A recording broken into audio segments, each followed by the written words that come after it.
Queridos, deixe-me fazer uma pergunta para vocês.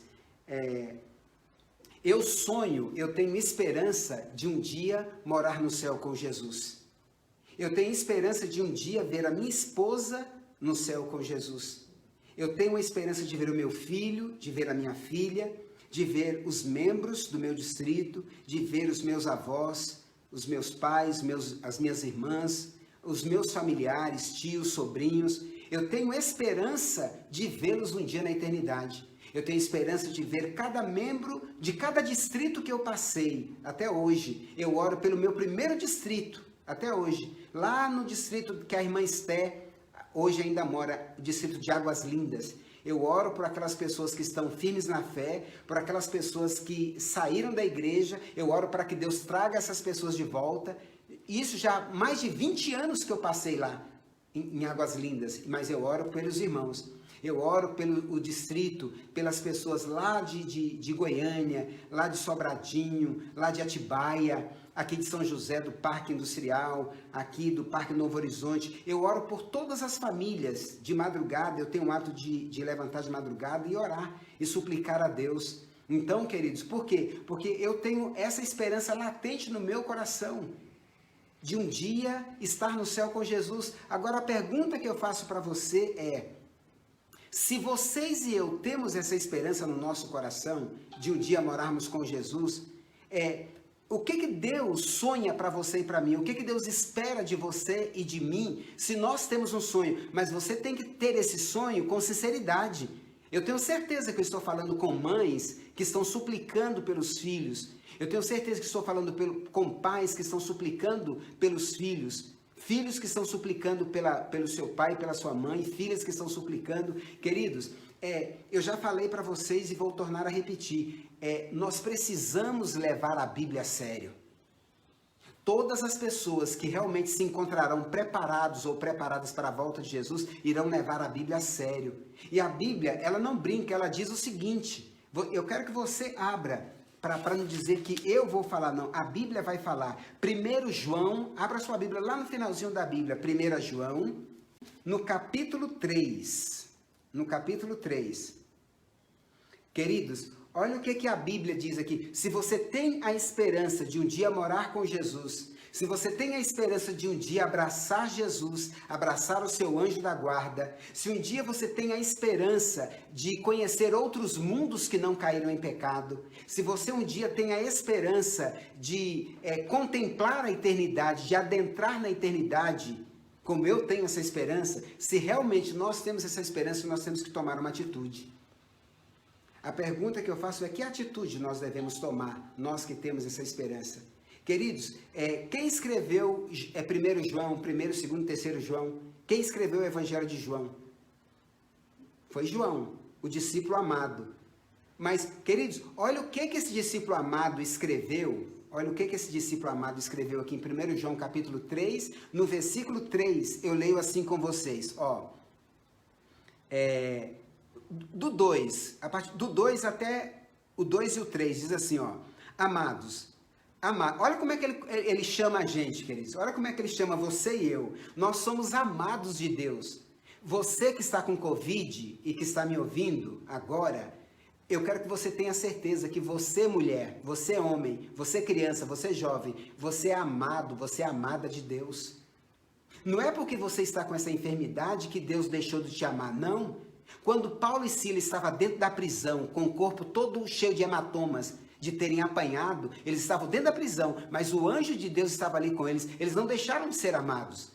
Talvez eu esteja falando com alguém aí que está passando por uma série de problemas, estão pensando assim: pastor, mas parece que Deus me abandonou, parece que eu não sou mais amado. Você é amado, você é amada, você é protegida, você é querida. Queridos, só para colocar na sua mente, uma amiga minha me ligou alguns meses atrás e ela estava muito enferma. O caso dela era um caso assim muito grave. Aí eu falei para ela o seguinte, eu falei assim, filha, Deus vai estar com você neste vale da sombra e da morte que você está passando.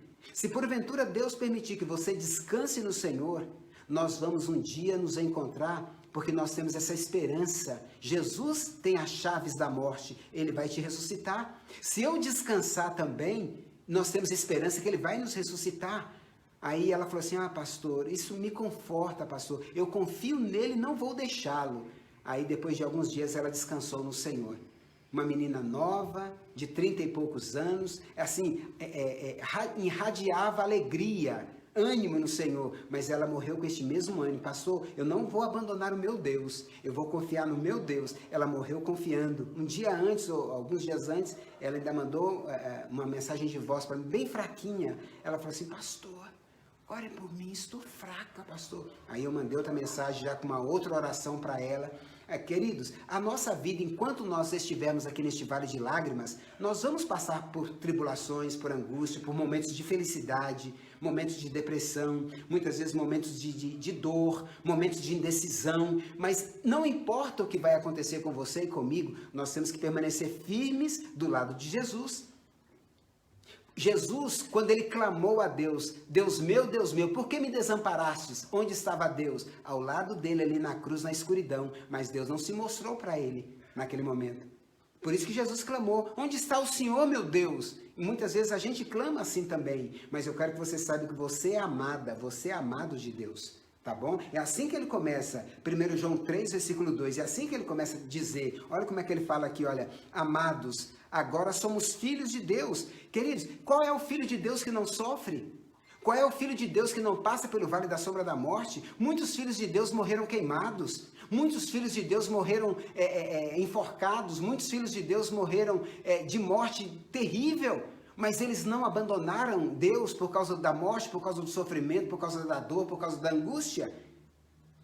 Nós somos filhos de Deus e ainda não se manifestou o que havemos de ser. Queridos, o que nós seremos, Deus já sonha conosco. O que nós vamos nos transformar, que nós estamos nos transformando a cada dia, você e eu muitas vezes não notamos. Mas tem vizinhos seus, tem familiares seus, tem parentes seus que já estão olhando para a sua fisionomia, já estão olhando para a minha fisionomia e já estão dizendo entre a própria família, já estão comentando o seguinte, olha, quem viu fulano e quem vê hoje, olha a transformação dele, olha a transformação dela. Quem é que está escrevendo isso aqui? É João, queridos. E daqui a pouco eu vou ler para vocês quem era João. Ele que está chamando a gente aqui de amados, meus filhinhos. Olha que carinho, olha que doçura.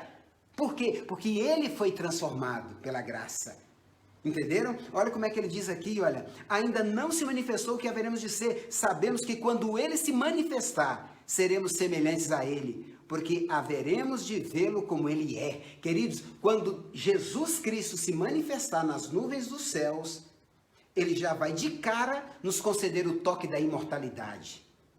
De cara, ele vai olhar para nós assim, quando nós estivermos enxergando aquela pequena nuvem do tamanho da metade da mão de um homem, ele vai dar o toque para você e para mim da imortalidade. Aí nós vamos nos tornar como ele é, imortais, nunca mais vamos morrer. E ele vai dar esse toque de imortalidade para vocês e eu hoje, que estamos sendo moldados como João foi moldado. Por isso que João, queridos, se eu tenho a esperança de morar no céu, olha o que João fala aqui no versículo 3, se você tem essa esperança comigo, o que nós devemos fazer? E assim mesmo faz o quê? E assim mesmo começa a assistir muita televisão. Se você tem essa esperança, assista tudo. Não perca nenhum filme. Não perca nenhuma novela, não perca nenhum jornal. É isso que está dizendo aqui no versículo 3 de 1 João 3,3, queridos. Se nós temos a esperança de um dia morarmos no céu, o que nós temos que fazer? Olha o que está dizendo aqui. E assim mesmo se purifica. Se purifica quem? Todo aquele que nele tem essa esperança, assim como ele é puro. Queridos, se eu tenho a esperança de um dia morar no céu, a primeira coisa que eu devo fazer hoje é começar a falar para Deus assim, Senhor, eu quero pureza de vida. Eu quero que o Senhor me purifique. Queridos, vocês e eu, nós temos que começar a lutar com Deus hoje. Por quê? Porque se nós não lutarmos com Deus hoje, como João lutou, nós não vamos ser purificados, nós não vamos ser transformados, coisíssima nenhuma. Muitas vezes nós queremos levar a vida assim, não, deixa a vida me levar, a vida leva eu. Vamos ficar tranquilos que quando Jesus voltar, nós vamos de rodo para o céu. Isso não vai acontecer, queridos. Isso não vai acontecer. Só para vocês terem uma ideia, esse João que está escrevendo amados, esse João que está escrevendo filhinhos, esse João, olha a característica deste João. Olha como é, queridos, 3 características principais do caráter de João. João, ele tinha um espírito violento, ele resolvia tudo no tapa ou no murro.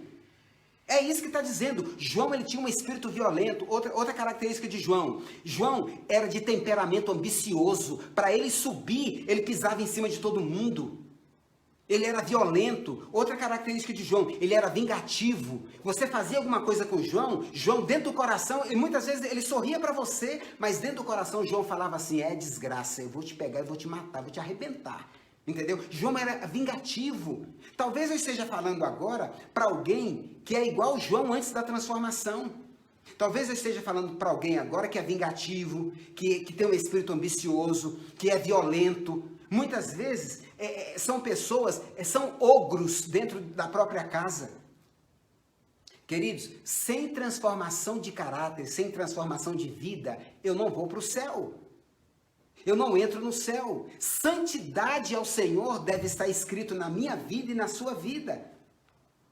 Queridos, olha essa declaração aqui de Atos dos Apóstolos na página 557. Olha essa declaração aqui, diz o seguinte, sobre João.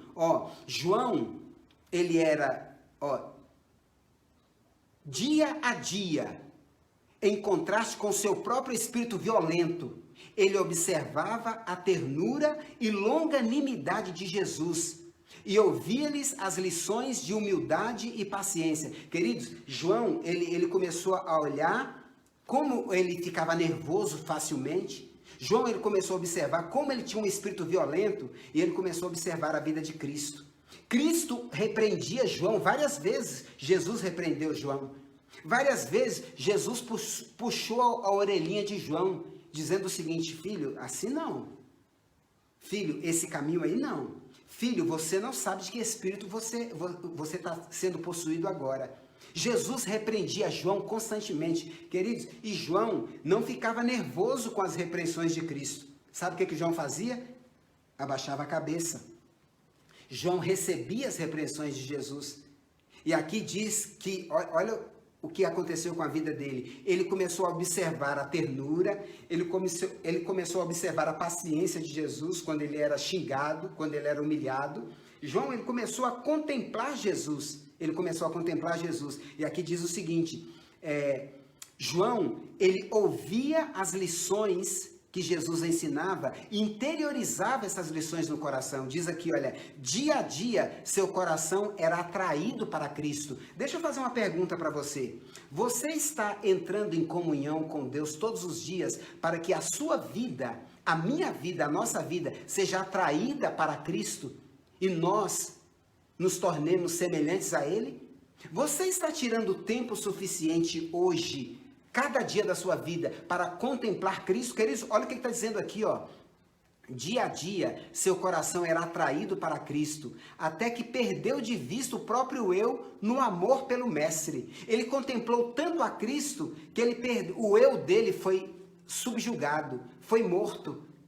Ele contemplou tanto a Cristo, que olha o que aconteceu com a vida dele, queridos. O eu foi mergulhado no amor do seu mestre. Queridos, o eu de João sumiu. É o nosso eu que nós queremos proteger, é que nos leva a praticar uma série de pecados. Eu não vou ficar calado não. Isso aí não, eu não vou ficar calado não. Eu vou lá sim, eu vou falar sim. Tem pessoas que tomam essa atitude. Não, eu vou lá, não. Ele não está mexendo com moleque não, está mexendo com homem e não sei o quê. Eu vou lá, não, ele vai ouvir umas poucas e boas. Se ele falar alguma coisa, eu vou bater nele, eu vou bater nela. Queridos, tem cristãos que é assim. Tem cristãos que é assim. Se dizem cristãos, mas são como João antes da conversão. Por quê? Porque não tiram tempo para meditar no caráter de Cristo, não tiram tempo para meditar no amor de Cristo e querem ser transformados como Cristo. Queridos, passa a vida toda assistindo porcaria, filmes violentos, novelas de sexo, joguinhos violentos, os nossos filhos, muitas vezes nós mesmos, e nós queremos ser transformados à imagem de Cristo. Como, queridos? Olha o que está dizendo aqui, olha o que está dizendo aqui, ó, João, ele contemplou o quê? O poder e a ternura, a majestade, a brandura, o vigor e a paciência que ele via na vida diária do Filho de Deus, encheram-lhe a alma de admiração. Queridos, João submeteu o seu temperamento ambicioso, o seu temperamento vingativo, ao modelador poder de Cristo, e o divino amor operou nele a transformação de caráter. Você compreendeu? Como é que uma pessoa será transformada no caráter? Contemplando e tirando tempo para ficar a sós com Jesus. Quanto tempo você está tirando para ficar a sós com Jesus todos os dias? Conduzido pelo Espírito Santo naquele quarto de guerra que você tem, naquele lugar de comunhão que você tem. Quanto tempo você está passando para contemplar o caráter, o amor, a ternura, a longanimidade, a benignidade de Jesus? Quanto tempo? Quanto tempo você está passando assistindo televisão? Quanto tempo você está passando com seu celular, com seu iPod, iPhone, com seu tablet? Quanto tempo você está passando? Cuidando dos seus próprios interesses. Queridos, preste atenção, nós temos dois exemplos aqui que eu quero ficar nesses dois exemplos. Enquanto João estava contemplando Jesus, estava sendo transformados à imagem e semelhança de Jesus, nós tínhamos Judas, que era amigo de João, que também estava do lado de Cristo, mas que tinha um espírito ambicioso, tinha um espírito de briga também. João foi transformado e Judas não foi transformado. Por quê? Queridos, esses dois homens representam os cristãos hoje dentro da igreja. Não somente a igreja adventista do sétimo dia, mas todas as igrejas representam os dois grupos de cristãos. Um grupo que está dentro da igreja, mas que está sendo transformado diariamente. Um grupo de crianças, adolescentes, meninas, meninos, jovens, idosos, que estão sendo transformados porque estão tirando tempo para enamorar-se de Deus. Estão contemplando como por espelho a glória do infinito. Estão sendo transformados à glória, na mesma glória como a imagem de Jesus Cristo. Enquanto Judas, deixe-me ler um pedacinho para você perceber como é que era Judas. Como é que Judas vivia? Olha o que está dizendo aqui. Ó, em evidente contraste com a santificação operada na vida de João, está a experiência de seu companheiro que estava andando com Jesus, Judas. Como é que era Judas? Olha aqui. Como João, Judas professava. Judas era um cristão professo. Queridos, não se preocupe com cristãos professos dentro da igreja.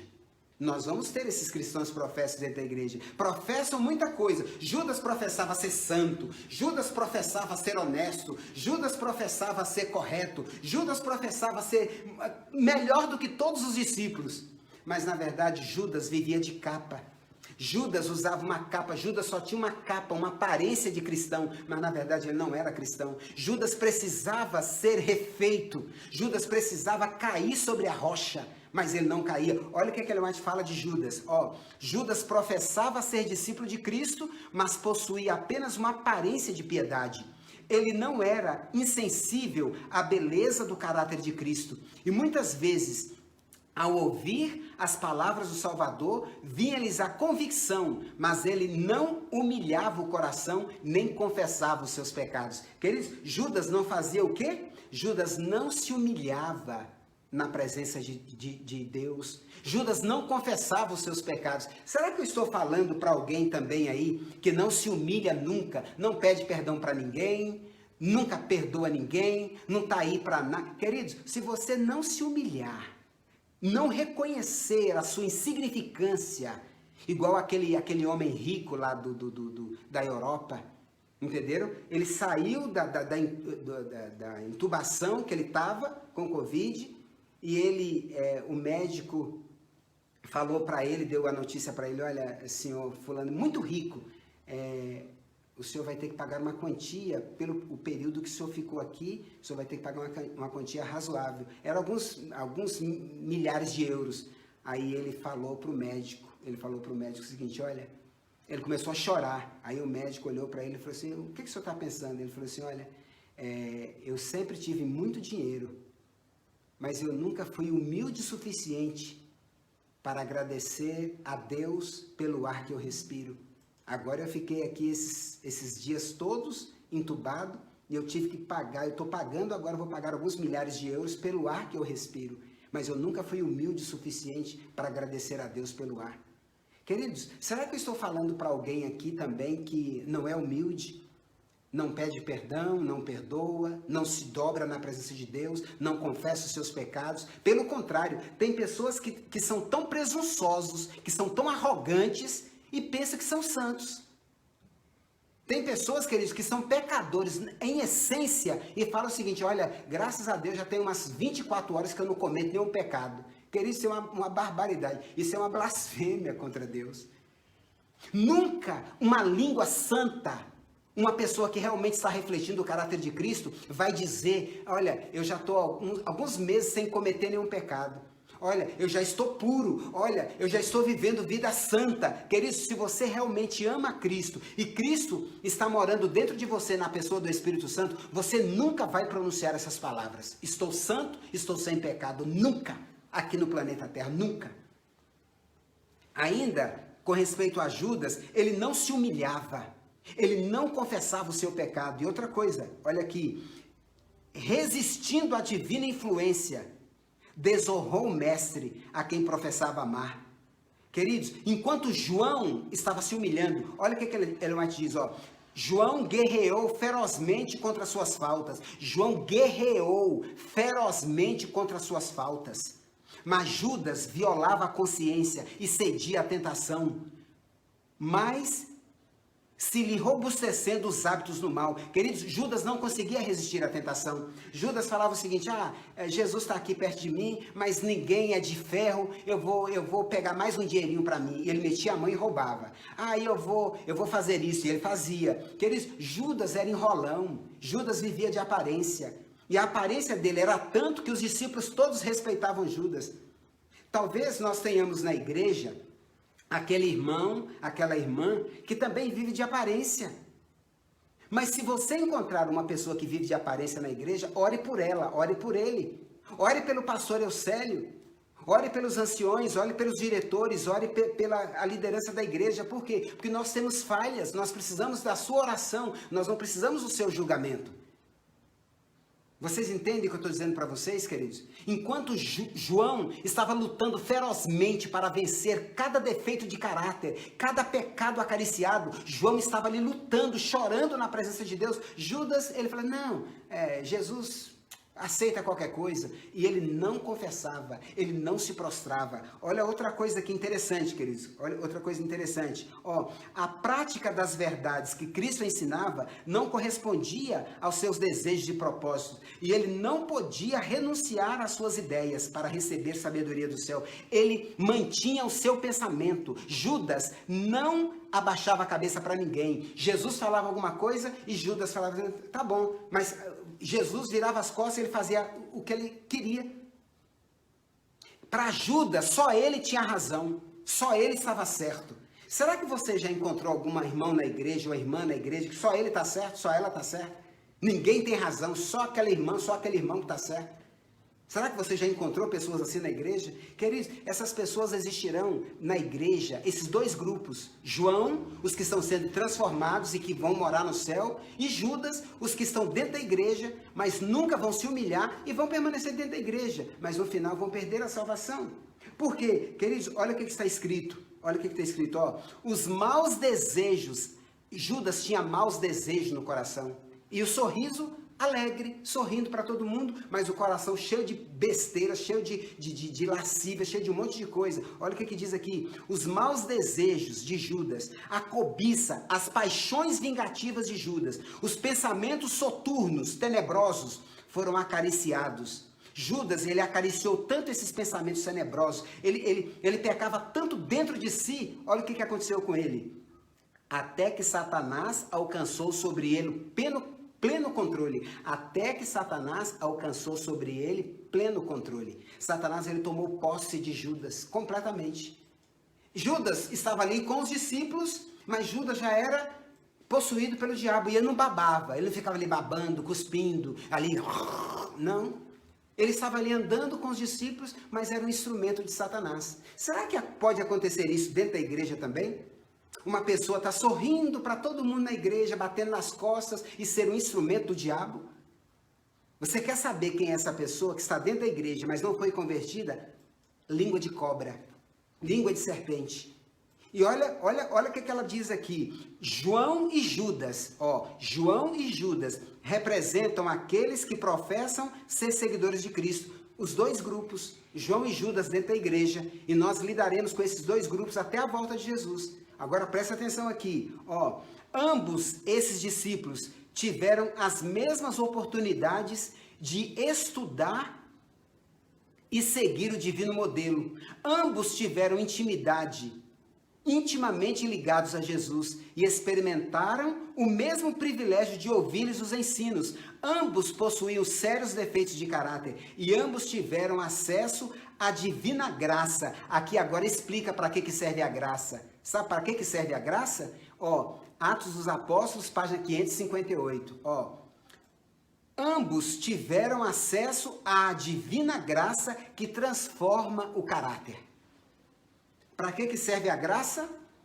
Para transformar o seu caráter e o meu caráter de pecadores, como era João, num caráter semelhante ao caráter de Cristo Jesus. Olha o que ela diz aqui.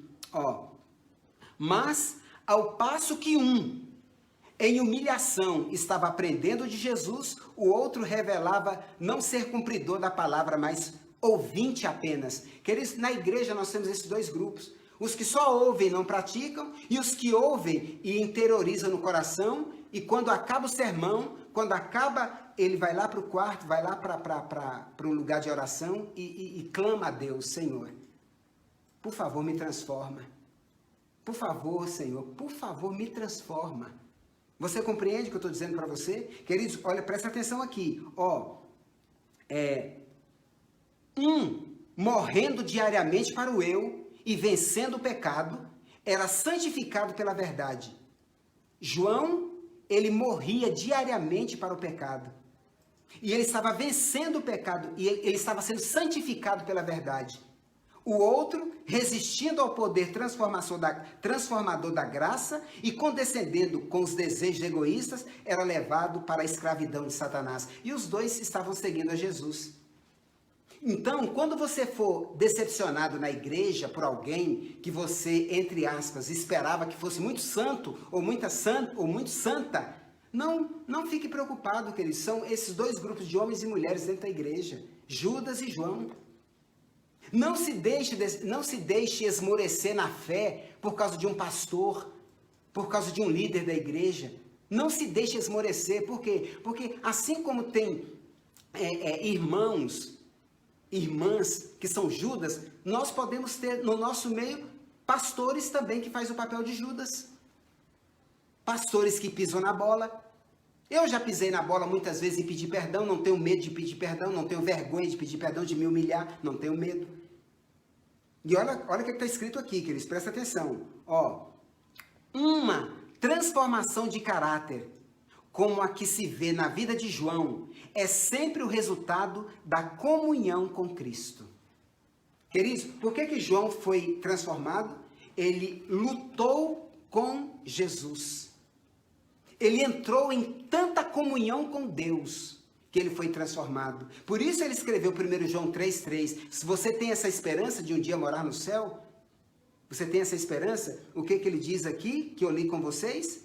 Todo aquele que tem essa esperança purifica-se a si mesmo como ele é puro.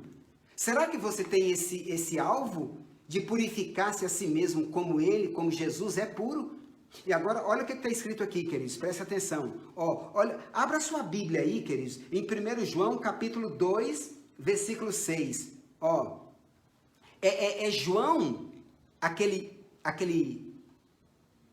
nervoso, aquele irritado, aquele violento, olha o que ele escreveu aqui para nós. 1 João capítulo 2. O que está dizendo aí? Olha, na minha Bíblia está dizendo assim, olha.